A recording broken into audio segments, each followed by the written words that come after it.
Hello, hello. Happy Monday, January 12th, 2026. The keeper of the jaws is back.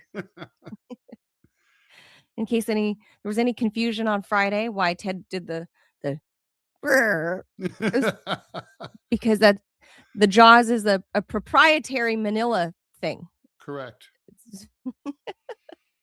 So welcome everybody. Thank you for tuning in. You are tuned into the Ted Manila Information Show, the TMI show for short, because we really do bring you too much information.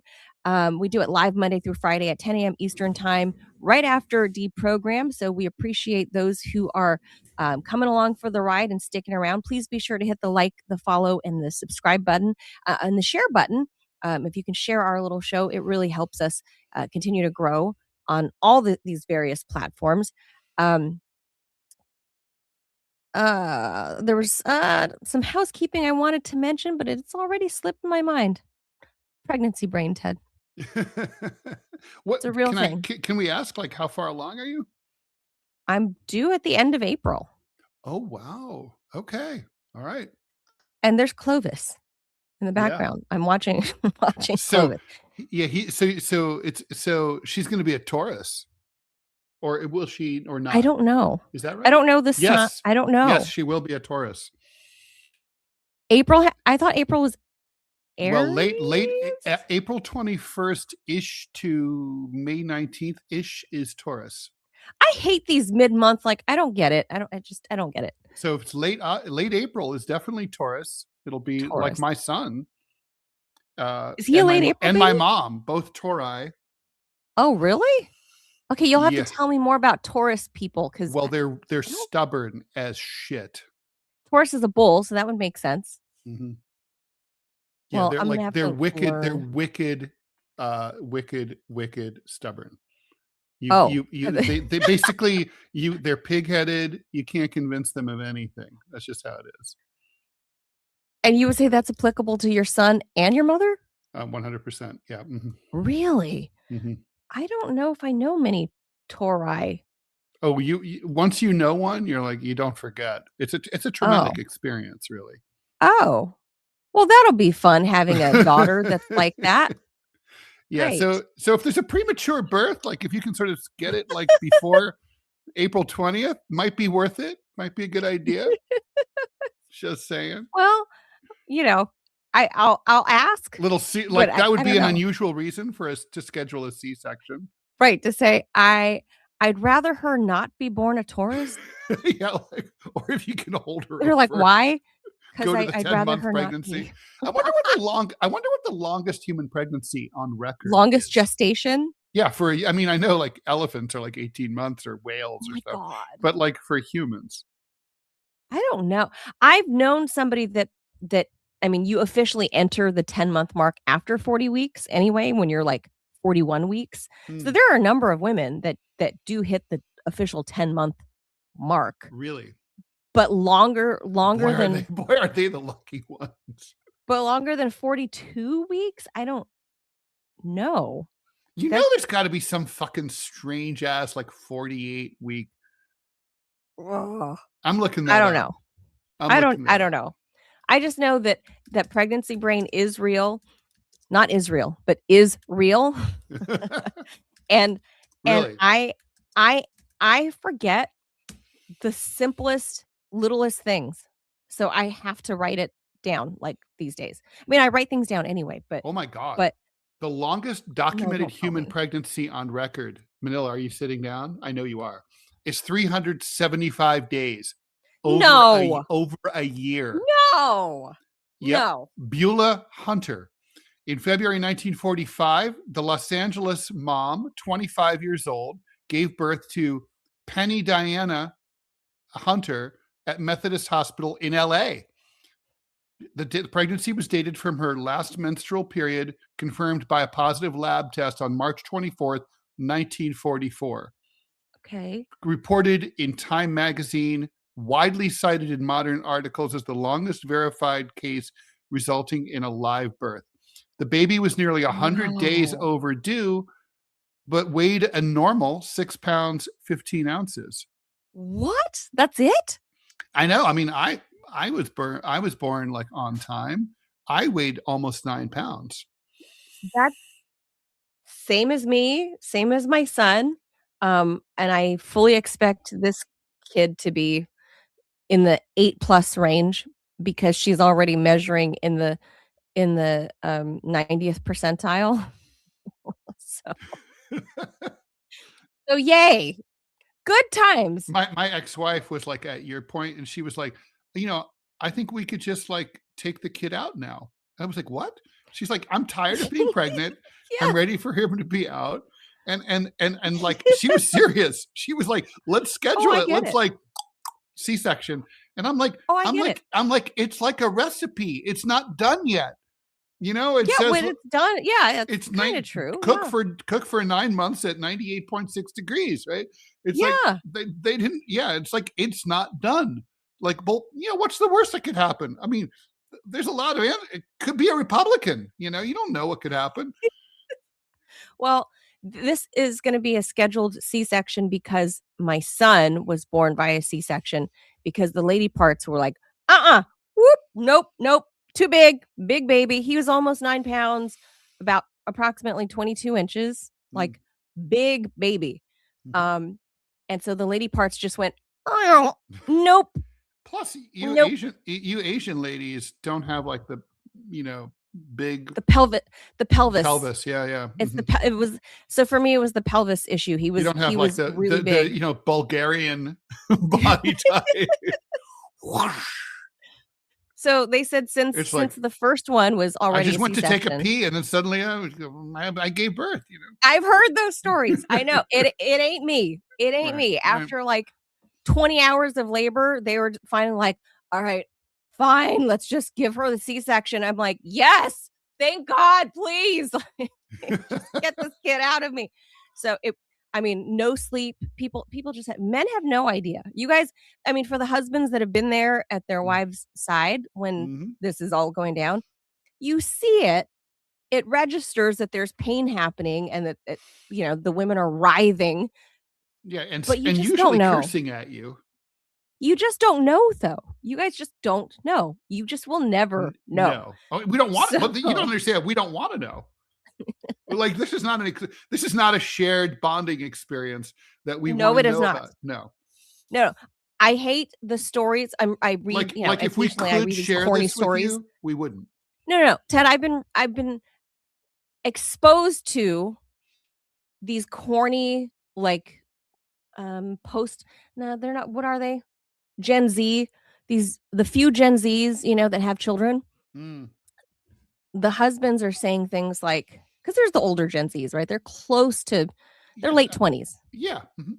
So some are getting married and some are having kids, and then they're sharing these stories of birth with their wives and saying things like, "Oh, they can feel her pain." Shut Shut up. the front door. You do not. Shut up. Shut up. Like, please. I get that you're trying to come off like you're sensitive Sensitive and new you're age guy, as they used to right call Alan Alda. with your Yeah. stupid man bun or whatever. Like, get out of here. Ridiculous. Like, yes, Ridiculous. you go to the birthing classes and you're really connected as one. No, you're not. By the way, does No, anyone actually you're ever not. end up using that Lamaze shit? Like, not really, right? It's kind of like it's a Come on. waste of time. You do it just to be like, so you can Super gay. tell like your friends that you did, but it's a waste of time. It's like going to I didn't marriage do it. counseling. No. Like marriage counseling is No. like you're gonna get divorced. You just like spend. It's just like something you tell your liberal friends, like, well, we did try counseling. Did you try counseling? Yeah, we went to counseling. We spent thousands of dollars. Oh, okay, then you have our permission Oh, to get okay. divorced. Yeah, it's like that. Well, the Lamaze shit, all of this like like I was reading like these young people's accounts of becoming new parents, and I'm like, Mm. oh, shut the fuck up. Just shut up. Yeah, Like, this is like shut up. this is like a great. Yeah, No. the men really. I don't. I'm not on team men need to shut up, except in situations like In this. that. Men, yeah, men really need to be quiet about this. Nothing is to Oh, be gained. congrats to Scary Girl. She's gonna be a grandma again in April. Wow, Congrats, Scary. Oh, due in April as well. So, possible all right. Taurus. Well, she'll have to let me know what she's experiencing. We have to see if there's parallels in like Taurus babies, because I don't know enough. This is Jamarl's world. He loves. Do you know that Jamarl is like really into, I don't know, Astrology. it's not astrology. That's what it's called. I was like, not Scientology. Yeah, it's not as legit as Scientology. Jamarl, do I you mean, it know makes that?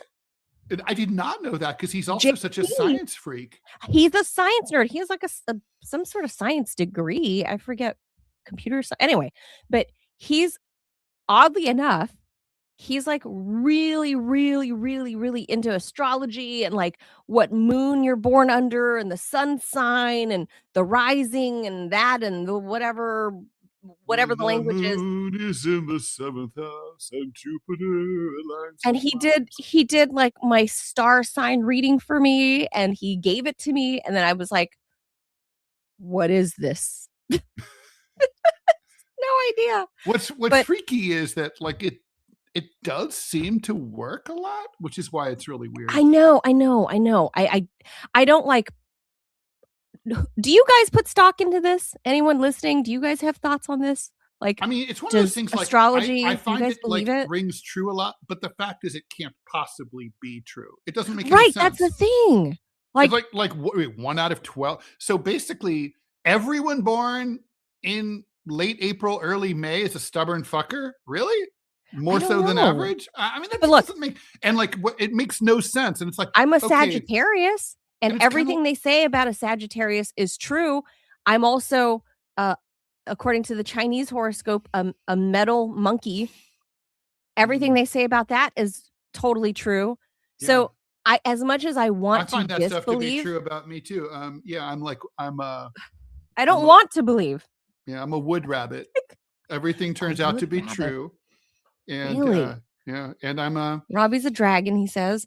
See, I yeah, don't I don't want to believe that stuff. I think it's, I want to say it's a bunch of hokey nonsense, and I'm a but when I Virgo. I'm a read it, classic Virgo. I'm not into it, so I don't know the signs for everybody else and what that means. So, I have to Mhm, look into all of mhm. this. I only know my own sign, and that's it. Which So, is? Sagittarius, metal monkey, Mhm, Sagittarius, mhm. and all the other stuff, Yeah, no I've clue. had several Sagittarius friends who, interestingly, were also women, probably still are. And although these days you never know. And Reading Nerd's comment. what did Nerd say? Nerd says, "My ex-wife had a C-section with my youngest son. I had eyes on everything. It was horrifying, and I've seen war."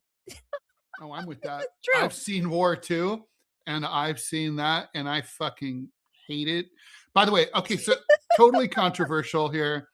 Warning: this is almost Robbie like. Guys, when your wife or your partner tells you that they want you to attend the birth, do not. Risk What? divorce. Do not attend. Don't be in the labor room is what Well, I you're mean, you saying? can be like in the same zip code, but like don't be in the labor room or even in the hospital. Why? Like just don't be Why? there. It's not men's business because you're gonna it's not good for you. Men are more sensitive than women I think psychologically. that's true. I And think like that's true. I and we're really do. visual.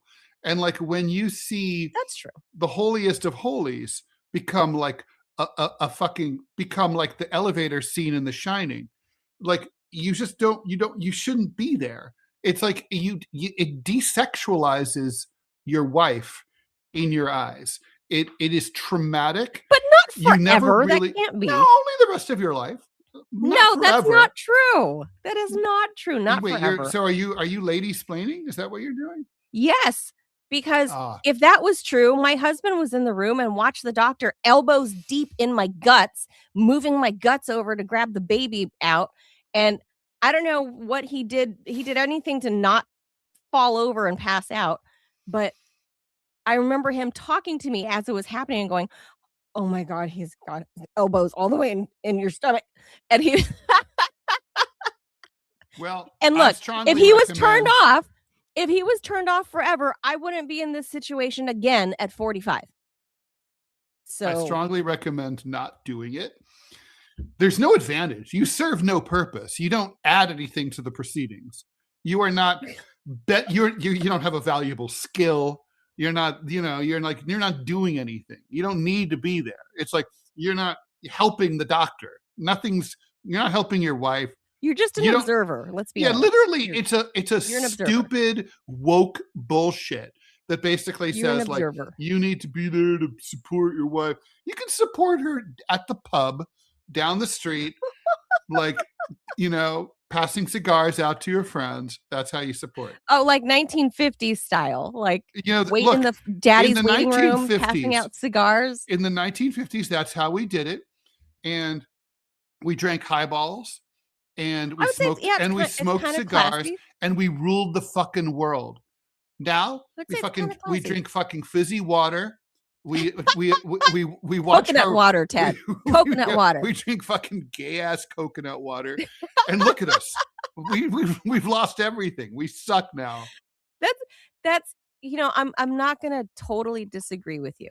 I'm just not, because I love mid-century everything. Look at what the movies looked like. Look at what the furniture looked like. Look at what the art looked like. Look at what the press looked like. Look at what our presidents looked like. Men Harry look like men. I like was a shit ass president by the standards of his day. But man, what we'd give to have him back, right? Jeez, but no, I guess if I had to trade, like if we go back to how we did things in the 1950s, barring the whole, like racism, barring that stuff, barring that, as far as like cultural norms went, like I would trade that. Be like, all right, get my husband out of here. Maybe bring my mom into the room with me. The only thing I would have not been able to stand is all the smoking, but otherwise, see, I would dig that. I still think, I fantasize about that still. I know. So, I know. But I have asthma, so it's miserable for me. All right. So Robbie says we have to get to an ad and then we'll get to the stories. But yeah, so let's do it. This is what I mean about us being TMI. And Ted, I'm making a conscious effort for us to not have too much overlap with deprogram. Okay. And I'm sure you and John are not talking about C-sections and being elbow deep in your wife's guts. No. And also, like our listener, I have seen War, and I have seen the bloodbath between my wife's legs, and War was better. Oh my God. Okay. All right. I'm gonna. It's kind of like, pause it there. Wait, you want me to do what in there? What now? What? You guys you're such wusses. All right, let's get to the ad. All right. Still haven't tried 1775 coffee? Now's your shot. The 1775 starter kit just dropped. Only 1,000 units. You're getting the bold dark roast that hits hard, the smooth medium roast, and the vitality mushroom coffee for that clean energy and laser focus without the crash. All single origin, small batch, toxin free, and mold free. Plus, you're also going to get a gold spoon clip, because freedom isn't scooped with plastic, and a frother strong enough to stir up your coffee and your mother-in-law's opinions, and a black 1775 tumbler. $170 worth of coffee and gear, all yours for $99. This is for the ones who have been watching 1775 blow up right here on Rumble, wondering if it's actually worth it. Spoiler, producer Robbie is a big fan. He says it is. Go to 1775coffee.com/studio and grab your starter kit before they're all gone. Bold beans, clean fuel, and a morning routine that stands for something just like Rumble does. All right, with that, we'll get to the first story.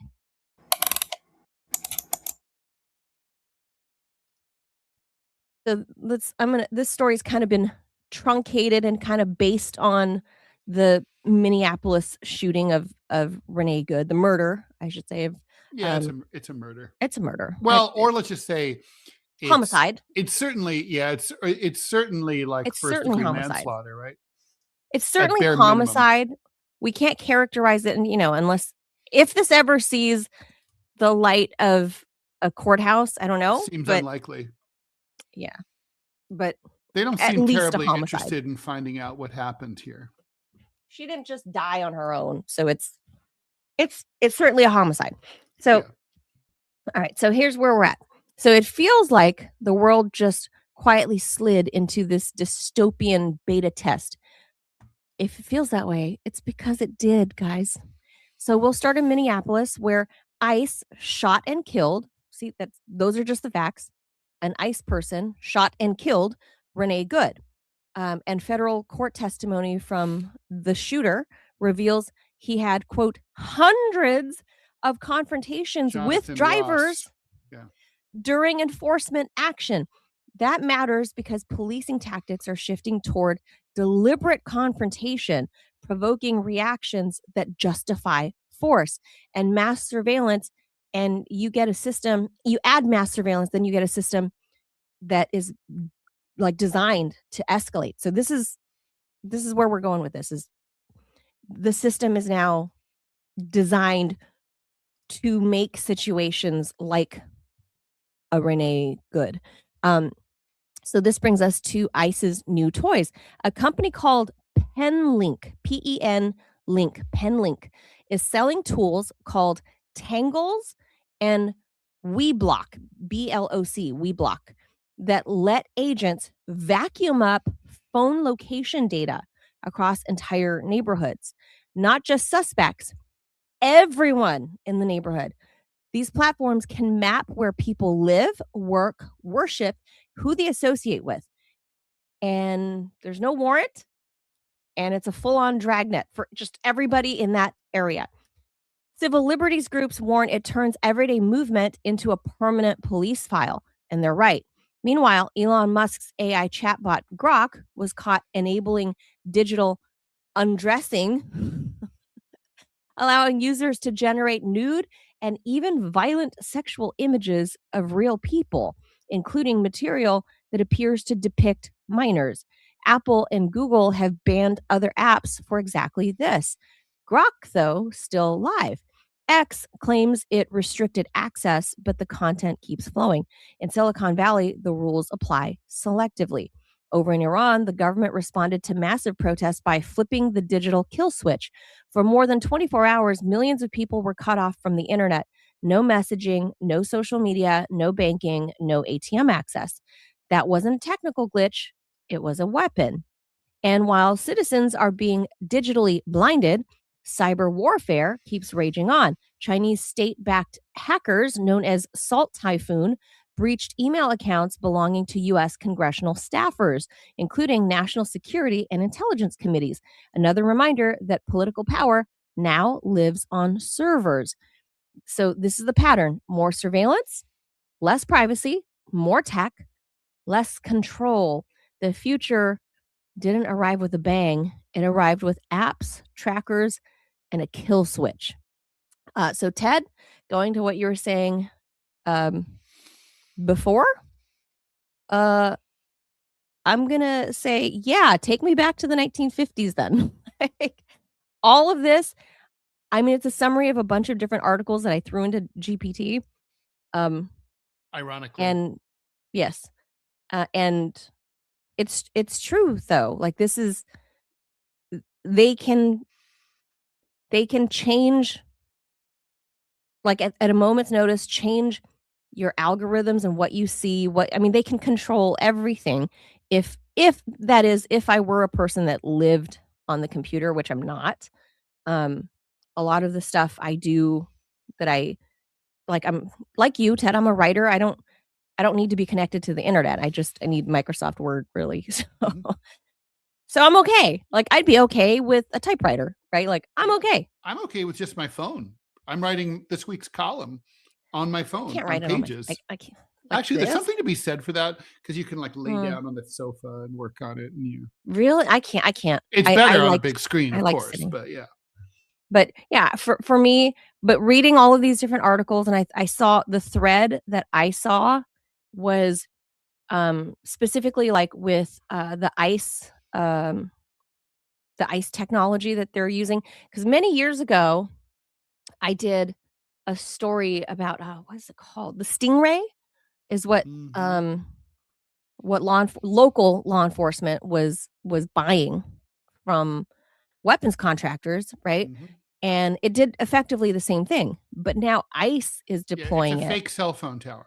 So Yeah, basically, that's exactly right. if your phone is put nearby, the Stingray grabs your signal and then intercepts, That's right. relays your call, but it intercepts the data. That's exactly right. But now with this pen link, it seems like it's scooping up everybody within its vicinity, and it's mobile, and they can take it everywhere, and they can basically create a dossier on you even if you're not the target. So let's say you're an activist. Let's say you're an ICE activist. Mm-hmm. This can help ICE create these volatile moments, and then they'll justify it because they'll have somebody like, trigger happy dog killer Yeah. Kristi Noem to back them, and Tom Homan to back I them, gotta say, and even the president. the rhetoric coming out of the administration is nothing short of disgusting. I mean, like, for example, today, the Department of Homeland Security, a U.S.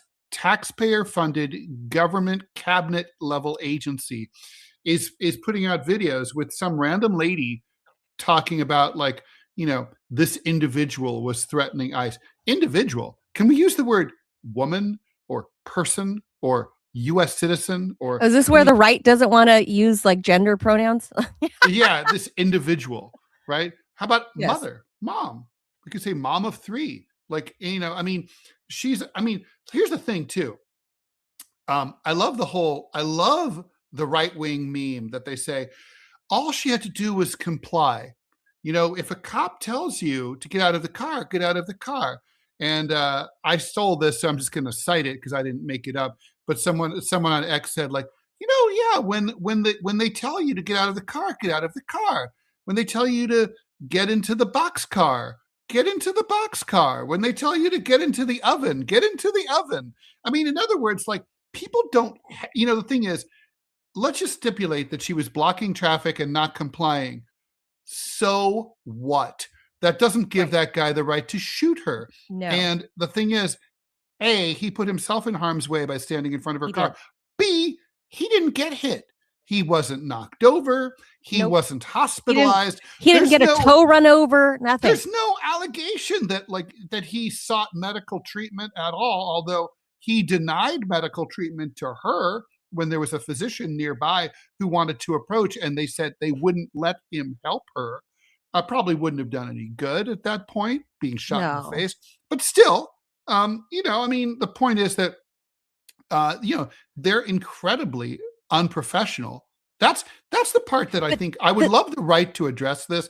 Like, even if you think what ICE is doing is legit, they're unprofessional as shit. No, for sure. How scary is it though that these types of guys, as we know that they put out a hiring sign, for like bottom of the barrel whoever, right? Like if you have a pulse and your hand strength is strong enough to pull a trigger, you're hired.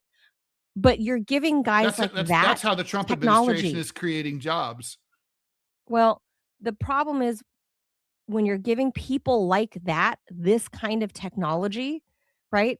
That you can create a dragnet on a whole city block of probably hundreds of phone calls every few minutes, right? Oh, sure. Phone calls or text messages. Like, talk about a surveillance deep state. Like, we're in it.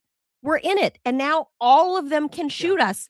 We're talking about ICE. We're talking about regular cops. We're talking about FBI. I mean, they're all allowed to just draw on us, like, for anything because they feared, I don't know, I parked past my line on the parking, at the grocery store parking lot, he felt scared because my car got close to his car. So, well, I mean, the thing is, here's the thing. If this ever goes to trial, which it should, if it ever goes to trial, I mean, what it will boil down to is the following. By the time he fired at her, he fired as her car was passing him. So whatever happened at that point, let's stipulate that everything he says and that DHS says is true, which is probably not true. Okay, but let's just say that it's all true. By their own account, he shouldn't have shot her, because let's just say she hit him. Okay, but by the time she's going by, she's no longer a present threat. She's a past threat. She's already hit him, and she's on her way now.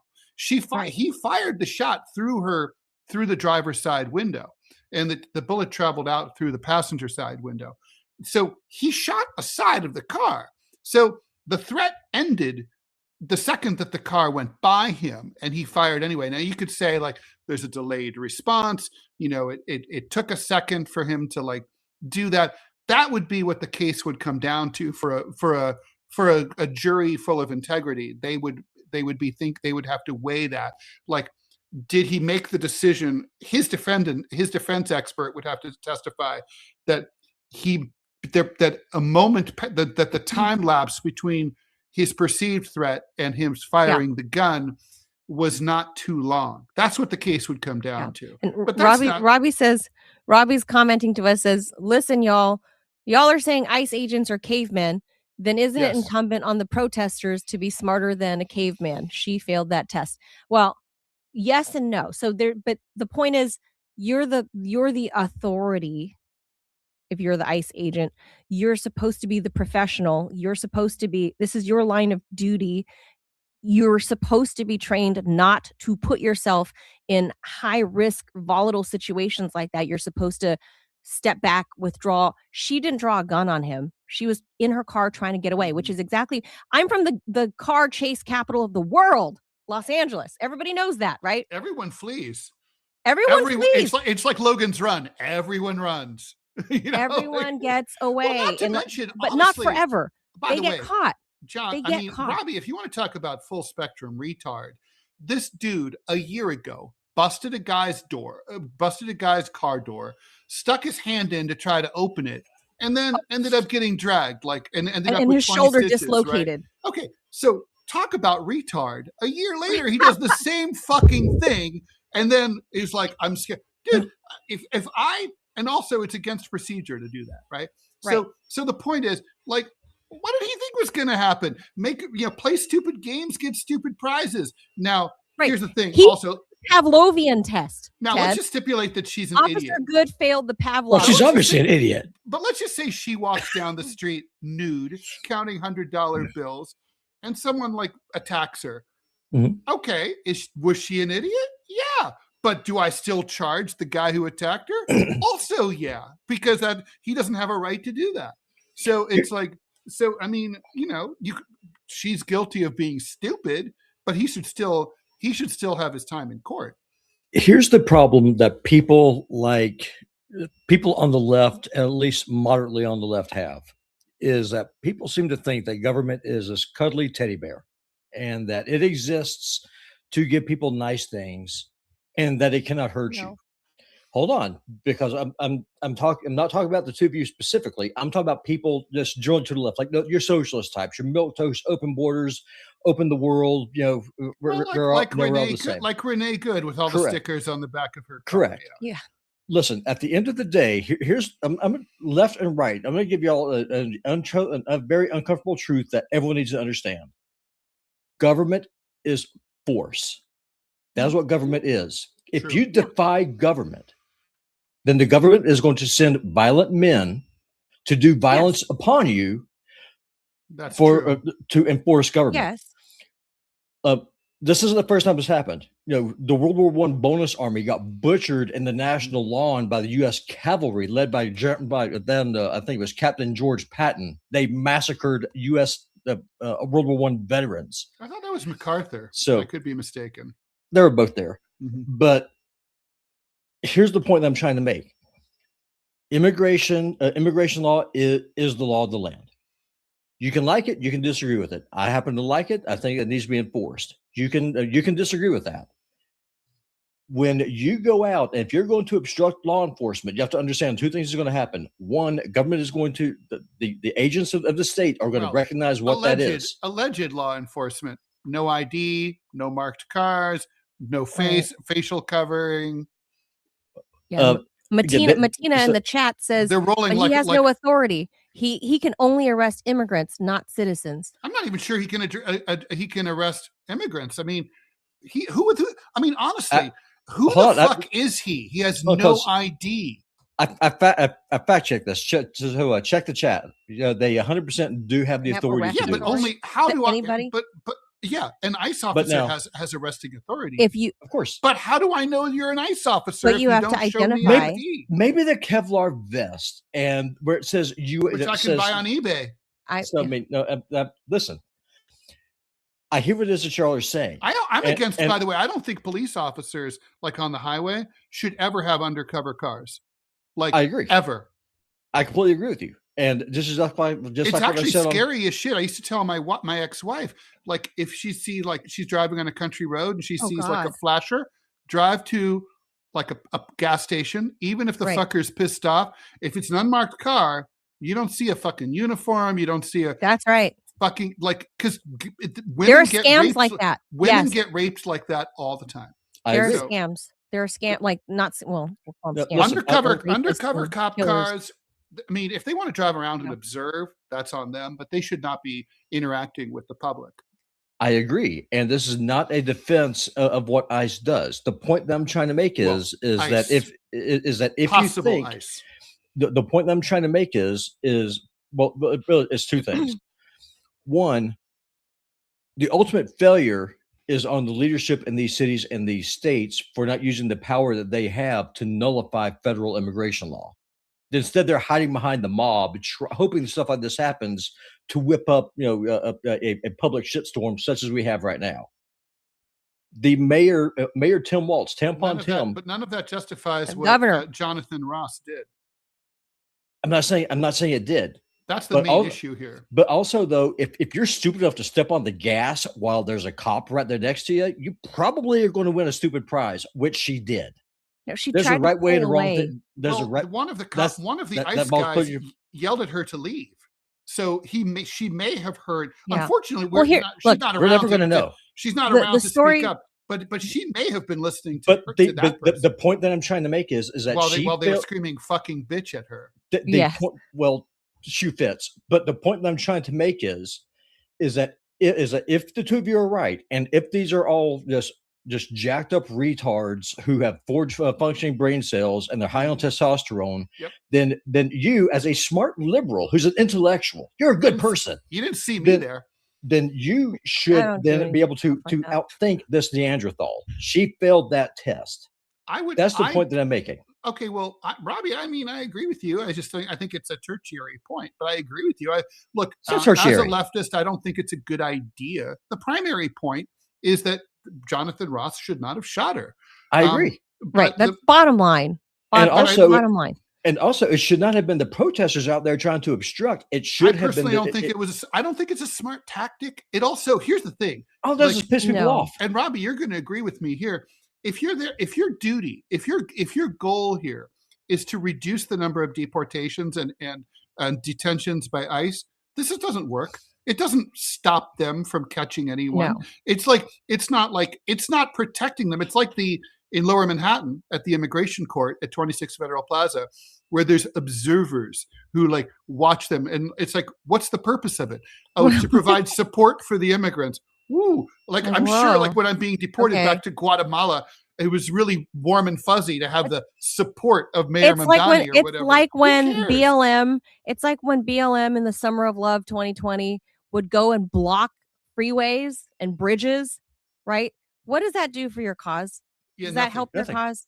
No, nothing at all. And it pissed off people who were stuck on the highway, many of whom might have been for your cause, right? It turns them against you. So no, it's sort of like in San Francisco where they have critical mass with which is a pro bicyclist thing, and on Fridays they block rush hour traffic. Oh God! Look, I drive and I ride a bike, and I don't want to be stuck in a car in traffic because of retard bicyclists. I mean, Yeah. Look, the bottom line is the article that I just read is that it's about the technology that's being provided to all of these agencies. But to their point though, is because they have such powerful tech in the palms of their hands. We're not talking about giant cell phone towers now like the Stingrays from 10 years ago or 12 years ago. those are immobile, right? Or at least difficult to mobilize. These Right. are mobile in the hands of ICE agents and cops and whatever. Given that we have that level of technology available to these authorities, Mhm. why did that fucker have to go walk around Renee's car, right? Which, by the way, is Videotape her against car. his own training. Right. He didn't have to do that. By the fact that this technology is acknowledged to be, Yeah, she could just obtained by ICE, honestly, he could just let her leave. And let's let just her say leave, he and then go hates her ticket and her wants to, later or yeah, go arrest her later. You can just literally run her plate and just at your leisure 3 weeks from now go to her house and arrest her. I think he was knock, just pissed knock, off. knock. Here's a summons, bitch. Like you're going to court. Like, Honestly, I think it's a felony. You interfered with federal operations. right. Yeah. You didn't have to have that kind of altercation. Let her fucking leave. Okay, you didn't have to have that altercation. And the point of the article was saying that now the agencies are basically, they themselves are, with all these new toys, are actually creating the not only environment, but creating these dangerous circumstances for the agent and the public. And that's what I don't like. I'm calling bullshit on that, because there's two things here. One, is that there are protesters on the left who are putting themselves in danger to protect people who have no legal right to be here. Well, they're the ones who are causing the problem. To protect them, really. But what would it be then? Well, I mean, look, okay. But my grandfather was in the French Resistance. They protected people who were on the lam from the German authorities, and so, for example, downed Allied pilots and people like that, right? So, or other resistance people, or communists, or Jews. And what do they do? So, like, if these people were seriously protecting migrants, they would harbor them in safe houses. They would hide them. One judge in Minnesota. They would smuggle them in their cars. Yeah, like she actually tried lamely to protect someone, and by showing him the exit. Again, she was lame and stupid. So you're comparing international. So you're comparing illegal immigrants to German occupied France. No, I'm not. That's weak. That's weak. That's no. What I'm comparing is the tactics used by the would-be resistance here. Like, if to actually resist involves actual resistance tactics, I mean, then the German, the Underground Railroad shit, and the French resistance also killed the Nazis. It requires real work, Ted, like Underground Railroad shit, that type of shit. Right. And taking some chances. Like, it's illegal to harbor illegal immigrants in the United States. You can go to prison for up to 5 years. But that's what you do if you believe in the cause. But here's the thing, though, Ted. I mean, this isn't a military operation. This is people who have a moral superiority complex. Just to look at me, I'm being a good person. I'm going to be on social media. I'm going to get all this stuff. I'm going to be so great. I'm going to be so. Oh, they're 100% retards. They're dumb. Okay, we got to move on. Because they're not accomplishing anything, really, from their own point of view. Well, they are now. They are now. I mean, this woman got her brains blew out in her car. We're all talking about it a week later. And then what were the protests like over the weekend in New York City against ICE? Massive. So here's my question. This is going on. The question is why are those protesters not demanding that their elected leaders stand up, go on the record, defy federal law, and nullify immigration law? Well, first of all, a lot of them probably don't know that that's an option. To read a fucking book. Okay, well, I'm answering your question. But but also, like we talked about earlier, a lot of people on the a lot of liberals have a problem. They like open borders. They think everybody should be able to come and go as they want. I don't happen to be one of those people. But to make the case, that's the people that are like, I'm a citizen of the world. Oh, shut the fuck up, coconut water drinking cuck. Like, and go live in the Congo. Totally. But to be fair, I do like coconut water.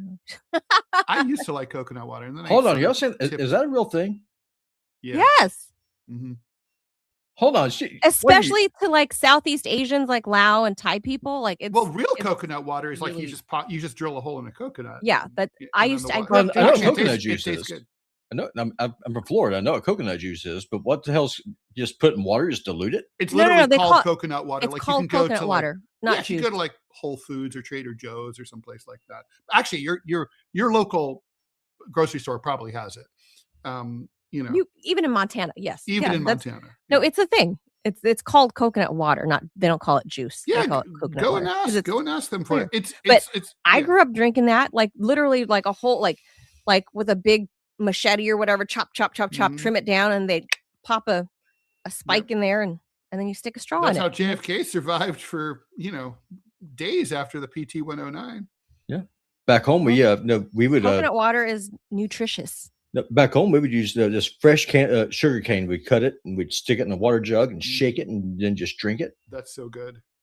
Or you press the sugar cane. That's what my peoples do.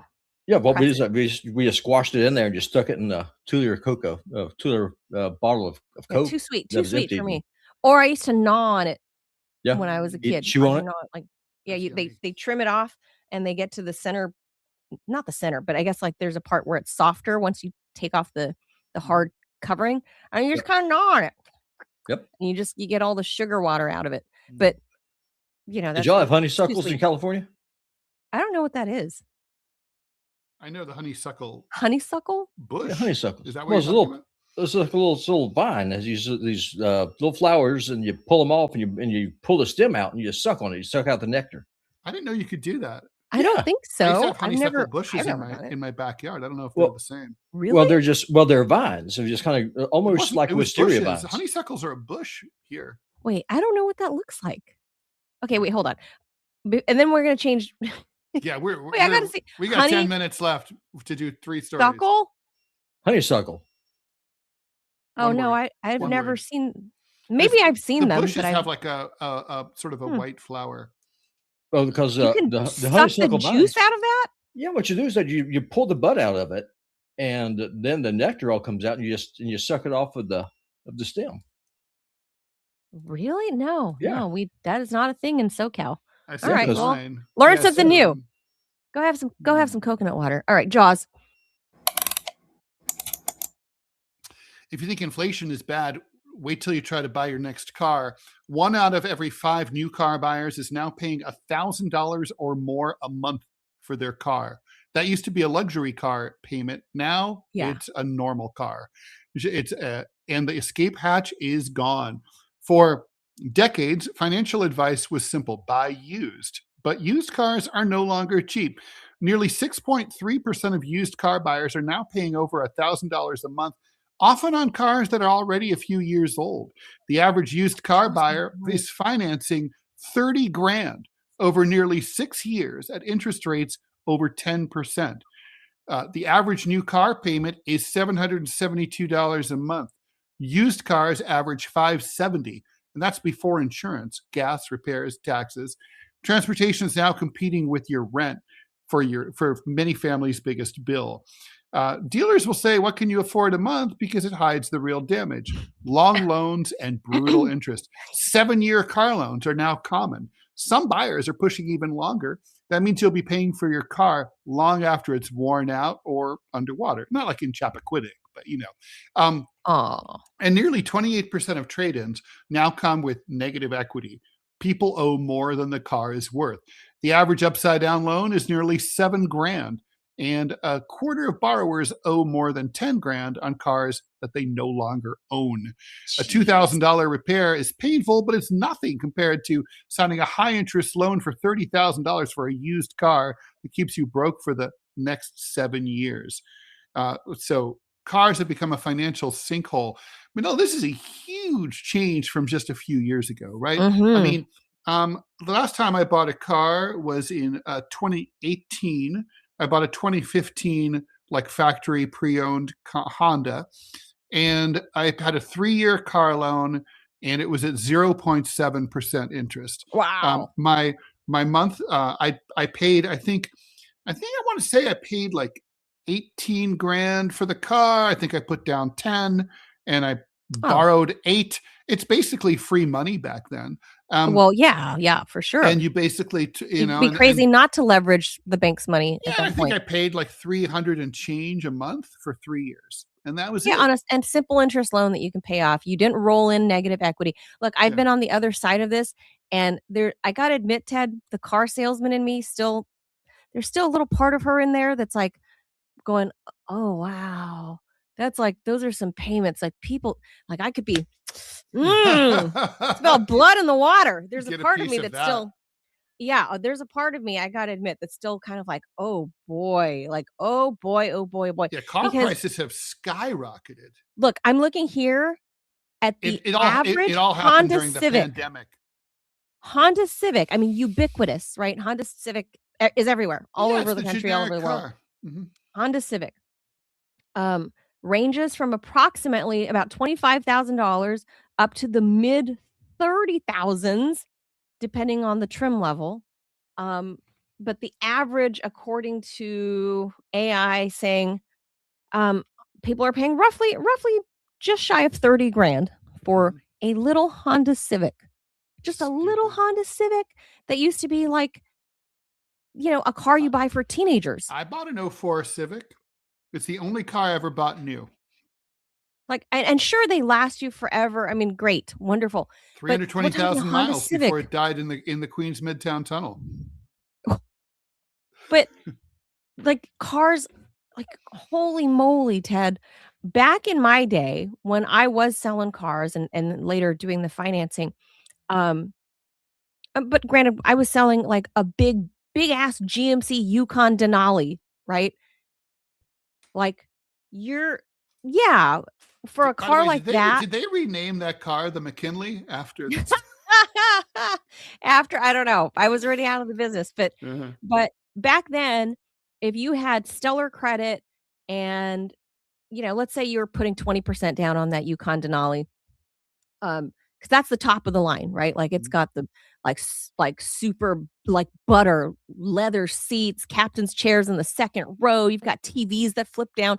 This is the early 2000s, so, Mhm. Mhm. and whoa, look out, 20-inch rims, this is back then, and you're talking, for most people at that time, 72 months, 60 months is 5 years, 72 months is 6, 20% down through 6 years. financing I through would GM. never get a car loan over 5. You're around you're around a six to $700 payment back then.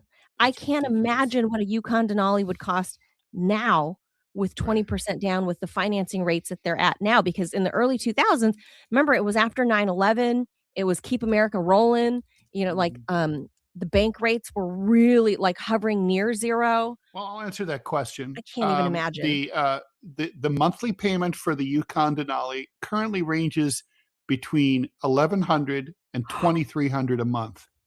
Oh my god, that's rent! Yeah, yeah, it is. Uh-huh. I mean, fine, even if you had 5 It's kids, two over 6 two. It's kids. well over $2,000 a month for top trims. Oh my god. Yeah. Look, I know there are people with big families that need big cars like that, and it's hard to get around, but the problem is No one needs it. No one needs a car that big no one needs, like, a unless you're the Brady Suburban, right? Bunch.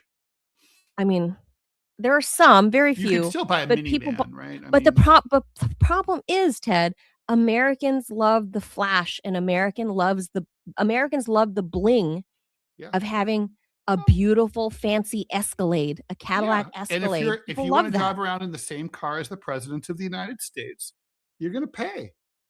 I mean, I know, but this is why it I don't entirely see, this is where I'm gonna side with the man on this, because 'cause I've been the man on the other side.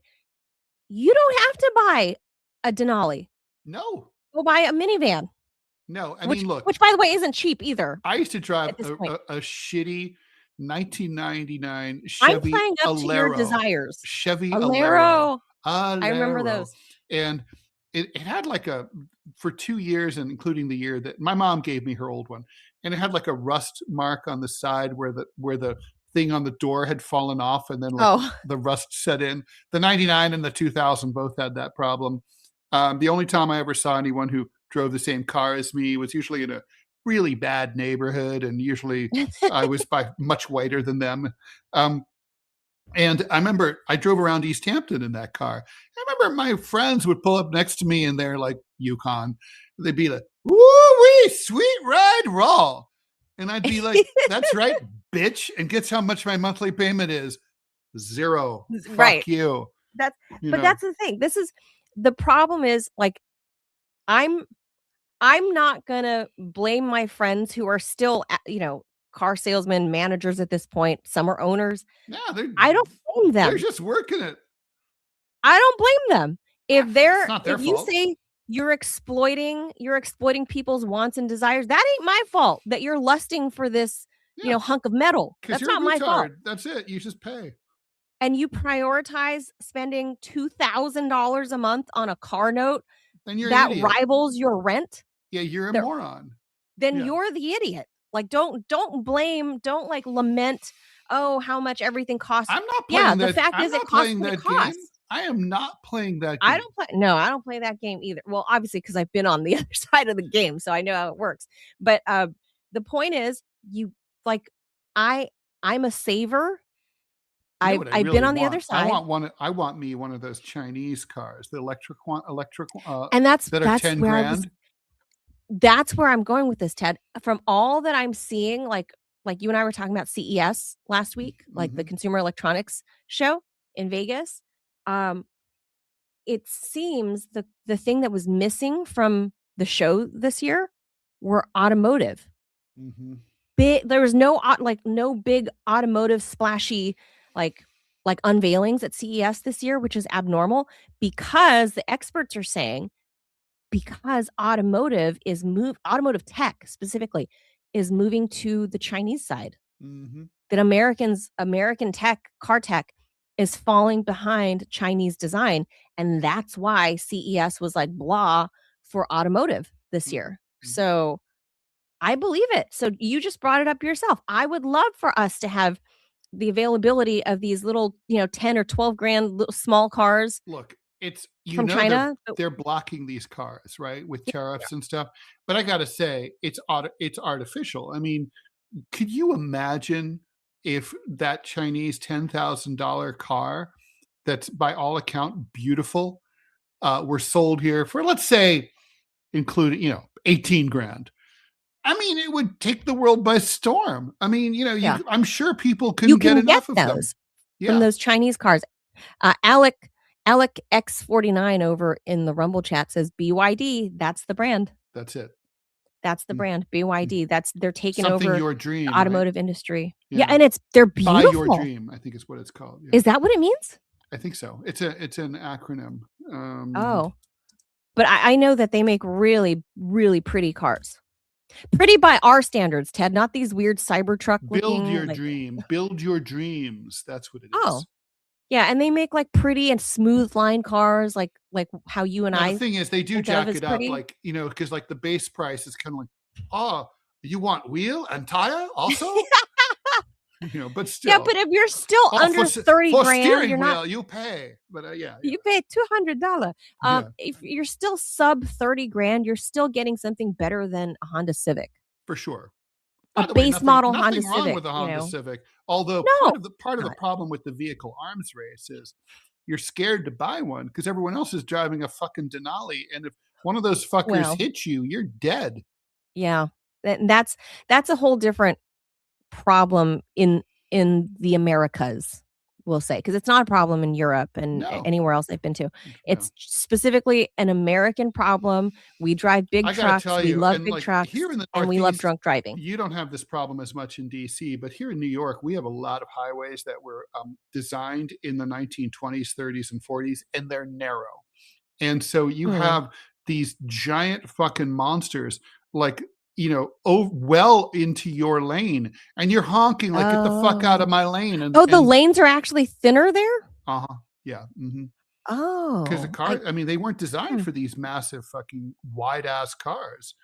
I mean, it's not like wide open highways like where Robbie is. Parkway system. I guess, I don't know, like, like the George Washington Memorial Parkway. The GW Parkway. Yeah. Is that, our trucks aren't allowed, right? No. I mean, what kind of trucks? Like, you mean like semis, like 18 wheelers? Like semis. No semis. So parkways are. You can have a small box truck, a small one. Semi trucks are not allowed. So trucks are not allowed on parkways in New York either, New York metro area. But I feel like SUVs should not be permitted either because they have a truck chassis, and that's how they get the fuel economy exemption from the federal government. So if you have a truck chassis for the purpose of burning up the planet, you should have a truck chassis for the purpose of whether or not you get to drive on a parkway. And parkways are narrow. You kind of don't belong on a parkway. Well, it's a whole weight class thing, at least on the GW Parkway. So as long as your vehicle rating is X amount weight, you can or cannot go on the GW Parkway. My favorite is Cabin John Memorial Parkway.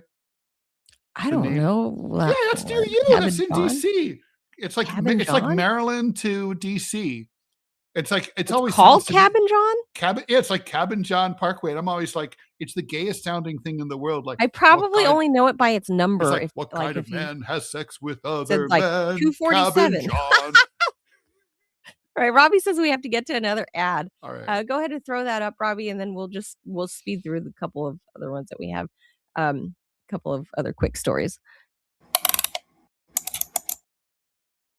Robbie's going to throw up that ad, so I just wanted to differentiate. That was the end of that segment. Right. But yeah, car shit is expensive. Over. Oh, there it is. Do you want me to do it, or I'll do it? I'll do it. Okay, you do They can cancel your accounts, freeze your cards, decide what you're allowed to buy, say, or support. Big banks and financial institutions have total control, and they use it. That's why financial independence matters more than ever. Introducing Rumble Wallet, a non-custodial wallet built for real freedom. With Rumble Wallet, you control your money, not a bank, not a government, not a tech company. Buy digital assets like Tether Gold, and Bitcoin in one place. No permission, no middlemen, no cancel button. And when you want to support the creators you actually believe in, you can use the Rumble Wallet app to directly tip content creators. Tip fast and without interference. This isn't a credit line they can cut off. It's your wallet permanently, yours to protect your future, yours to protect your family. When the system fails, when institutions turn on their own people, financial sovereignty is the difference between security and vulnerability. Rumble Wallet isn't about politics. It's about freedom, ownership, and protecting what's yours. So take control today. Download Rumble Wallet now and step away from the big banks for good. True ownership, true protection, true financial freedom. Okay. All right. Double jaws. That's right. We've sandwiched the ad. But hey, we were talking about cars, and there you go. We have a Rumble Wallet ad. So this one, like, boohoo, it's for my billionaires back home in California. So California's billionaires are at a crossroads today because Dr. Pat. Oh, is he a billionaire? Oh yeah. Oh, I knew he was rich. I mean, killing cancer women, that's very profitable. Well, apparently. So one of the biggest business stories is kicking off the year. It's the proposed wealth tax in California. The state's rich and powerful, those worth more than $1 billion, would face a one-time 5% tax on their assets if the plan gets approved. The proposal, which aims to address... Why can't you just do a 100% one-time tax on their assets? So it aims to address a projected multi-billion-dollar state budget deficit and has prompted plenty of grumbling among California's elite, which there are plenty. As Business Insider first reported, some have already taken action, including Google co-founders Larry Page and Sergey Brin. Page converted his secretive family office out of California in late December and incorporated in Delaware, Joe Biden's place. According to this particular reporter, Page also recently incorporated other entities in Delaware, including a vehicle, we're talking about cars, a vehicle used to fund influenza research, and another one used for his flying car venture. He lists principal office addresses outside of California for other entities. Separately, an entity tied to both Brin and Page moved out of California at the end of 2025. So the billionaires are obviously at the end of 25, we're moving their assets and moving all their shit out of California. The timing of these moves is crucial. If the ballot measure is approved in November, it would take effect retroactively, Ted. for residents living in California as of January 1, 2026. Hence the rush to move assets before the end of 2025. Bryn and Paige are two of the richest people on the planet with combined net worth north of $500 billion, according to the Bloomberg Billionaires Index. NVIDIA CEO Jensen Huang struck a different tone, however. He said he's, quote, perfectly fine with that one-time tax and gave no indication that he plans to leave Silicon Valley, even if that comes for him. Others are more pessimistic. LinkedIn co-founder Reid Hoffman called the proposal horrendous for innovation, warning that poorly designed wealth taxes don't raise reliable revenue. They push money and talent elsewhere. Alex Spiro, the celebrity lawyer who represents several billionaires, sent a letter to Governor Newsom last month warning that the tax would drive capital and innovation out of California.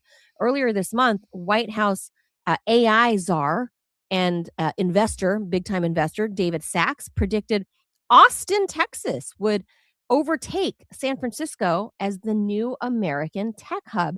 His social media posts ricocheted throughout the tech and venture circles, drawing cheers and anti-coastal contrarians and sharp pushback from traditionalists. So I'm of two minds and two hearts on this, Ted. On the one hand, I agree with some of these tech billionaires saying, you do this, you're going to push things out of California the way Elon Musk, picked up and moved to Austin. And Joe Rogan, I know he's not a billionaire, but Joe Rogan, pretty freaking rich, during COVID, picked up and moved his whole family and show and everything to Austin, Texas. And he subsequently opened up a comedy place there, a stand-up shop there. So a part of me agrees with these ultra rich jerks that are, richer than God. I see what they're saying, and part of that is true. And you're going to take a lot of the Silicon Valley money out of there. But at the same time, it's almost like, well, it's a one-time 5% thing.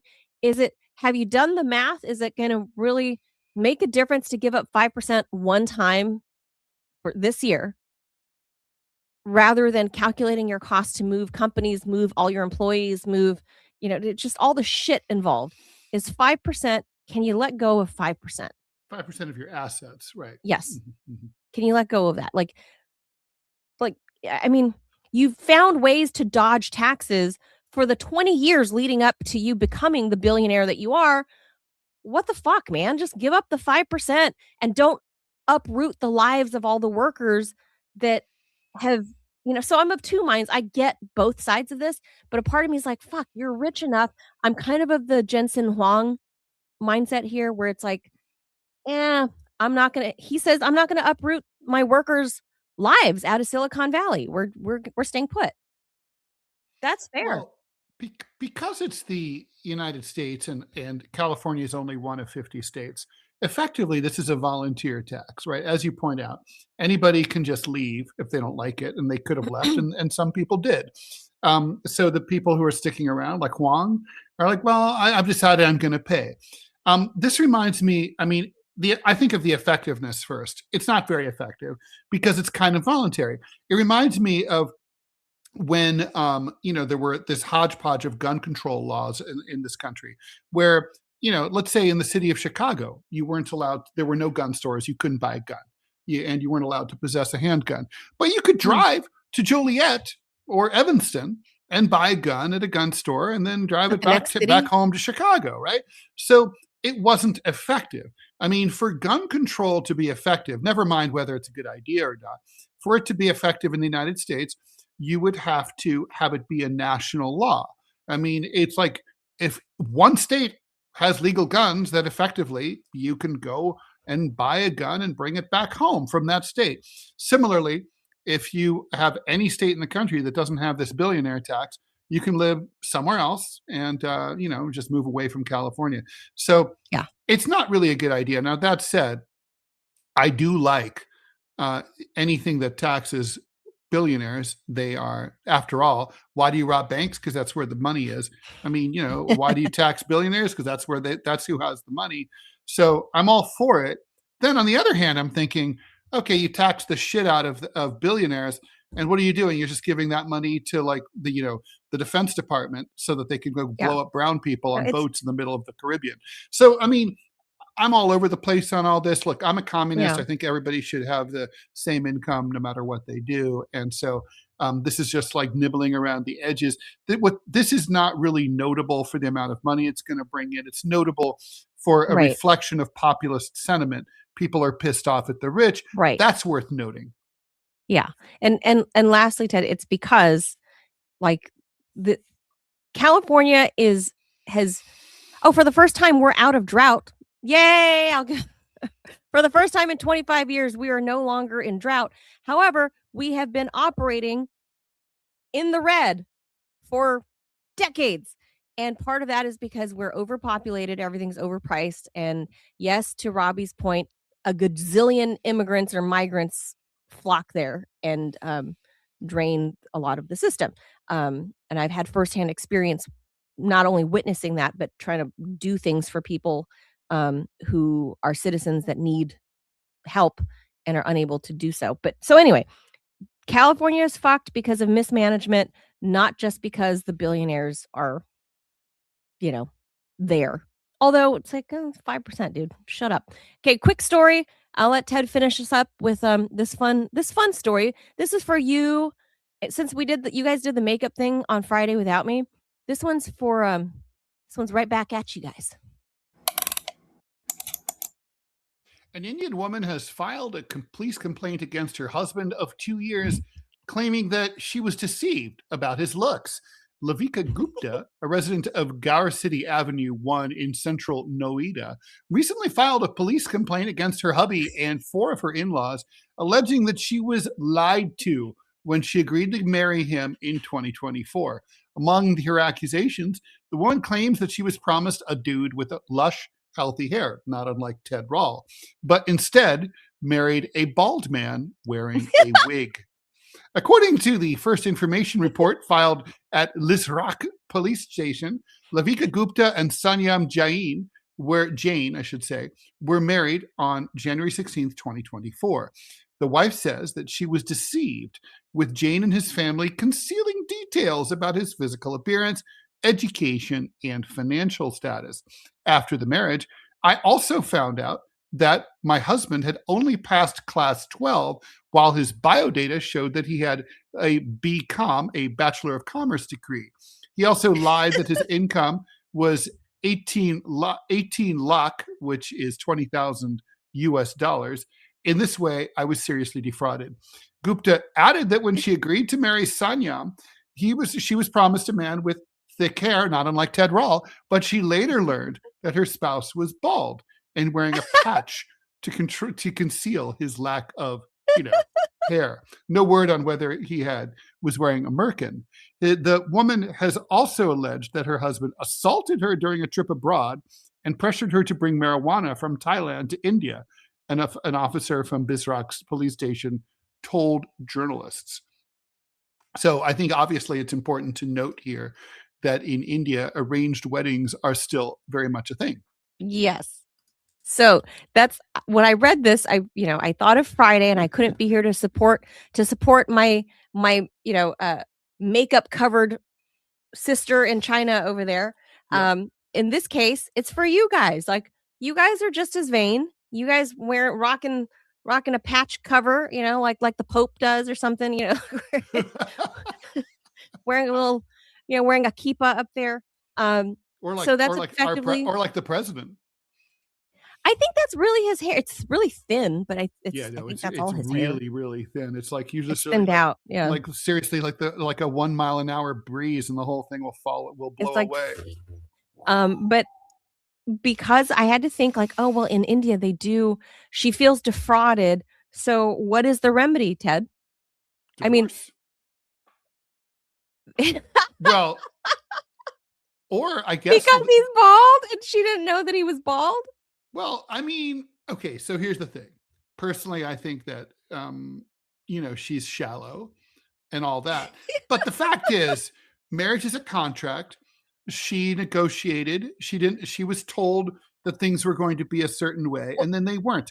I'm sympathetic to her. I think that she Yeah, was I defrauded agree. under the standards of Indian culture and law.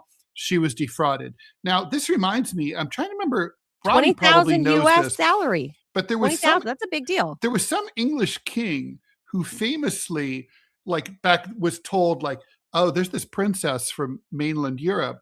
She's really hot, and they brought like a painting of her, and showed. I think it was like maybe Henry VIII or someone like that, but they showed him. Yes, I think it's Robbie Henry says. VIII, and they showed Yeah. him like her painting, and she was like Okay. hot, and he's like, oh Like yeah, bosom to here and like delish.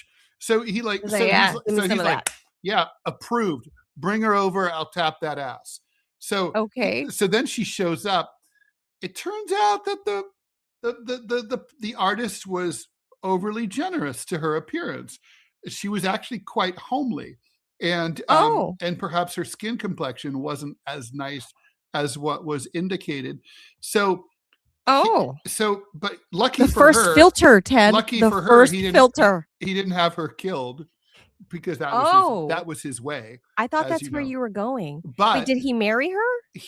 I think what happened is he did end up divorcing her, but he considered her a close friend. And he always he became fond of her, divorced her, let her have a castle. Robbie let her probably be knows ugly the story. and basically, off in her and own. he hung out with her, and like he was like, Oh my he God. liked her, but he just didn't want to tap her ass. Okay, well, Pop I and mean, Robbie knows this story. he said that was Henry VIII. Am I? Did I get that story right? So he didn't kill her, and he didn't kill her because he didn't marry her, and and so she got herself her own little manor up home, though. Yeah, no, because it would have dishonored her. Like, he talked to her, she was intelligent. But he liked her. Yeah, I mean, they're good friends, and she ended up. Interesting. I can't think of her name. She I think became like an advisor. Yeah, she was. I want to say she was a Spaniard. They became besties. Yeah, I want to say she was a Spaniard, and she ended up getting her a little manor up in Scotland. But she wasn't. She wasn't a tasty treat. At least she was not. But she was incredibly intelligent, and she was also key with helping him set up the Church of England, and kind of help them navigate on how to get through this, because ultimately setting up the Anglican Church. Because Catholicism teaches that divorce is a mortal sin, which of course is stupid. It's not, but that's what the Catholic Church teaches. And so she kind of helped. So she helped him get through that, because ultimately he wanted to get out from up under the boot of the Pope. And she was fresh out of the Reconquista. Anne of Cleves was her name. And so Anne of Cleves. Yeah, so she was French. So she wasn't a Spaniard. Yeah. Mm-hmm. How interesting. Well, so that to me shows that. I mean, in the picture, the portrait that was brought. I'm looking at her portrait like right now online, but that's the first filter, Ted. You hired a guy to paint you up to be prettier. That's the first filter, and then you think you're going to land a king. Not so much. He got, he saw you and was like, oh no, pass. Well, I guess that didn't happen with this poor Indian lady. Like, what did she do? I just put her into the StreamYard. Put up Anna. What did she do? She looks good there. Yeah, that's marriable. It's marriage material for what? 14. Yeah, what year is this? Back then, 14, if you didn't have boils, you looked great. Well, but that's not what she looked like, is the point. No, that would be that turned out to be like a lie. So this is the filtered image. So when the real lady showed up, she did not look like this. Well, I don't know what happened. This is really fascinating. I've got to show poor you Miss this. Gupta. So apparently there's a recreation from the 1530s of what she actually looked like, and she's actually really, maybe Henry lied, because she's really cute. But these are portraits, and it was subjective to the, it was the taste of the artist. But he was a fucking wackadoodle too. Yeah, he was nuts. So there's that. But we bring this to 2024 when this Indian couple got married. I think this poor girl was deceived. She was deceived. And clearly. I think she should have known better because a toupee, come on, guys. A toupee is very obvious. Obvious. I'm not so sure. No. What if he was wearing a chapeau? So I'm going to show my ignorance here. What's the deal with bald guys in India? I mean, is it just? No, I think it's the same everywhere around the world. I don't think there's any. I think I think everywhere around the world, everyone's like, "Oh, lush, beautiful hair." Like, I think it's a common, thing. So is the fact that they covered it up. So I had nothing to do with the caste system or anything like that. It was just that she. No, it's just she just felt like that he lied to her because she did. He defrauded her. Right. And also he didn't have the money he claimed to have. Right. All that stuff. His degree was apparently in something else, and and not as he good. said he earned $20,000 a year, and I guess that's not true. Yeah, it's kind of like the Bridges of Madison County, right, where Meryl Streep is seduced to living into rural Iowa, coming from France, and her husband says, like, "Oh, I have a beautiful home, I have a beautiful farm." He neglects to tell her it's in the middle of nowhere, that it's going to smell like turds all the time because it's a farm. But I mean, that's kind of baked in the description.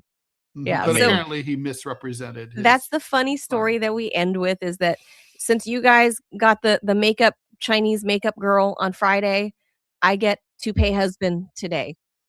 But she should get the divorce. The courts should annul this and should give this girl some money. This is no different than like the guys who show up. I mean, we've all heard these stories from women who do online dating. They show up and the guy says he's much taller than he is. He walks into the room. He's not. He's a lot shorter. He's a lot older. He's a lot poorer. He's a lot less charming. All these things that turn out not to be true in IRL.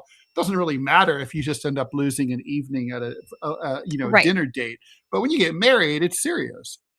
Yeah, she got, she had to move away.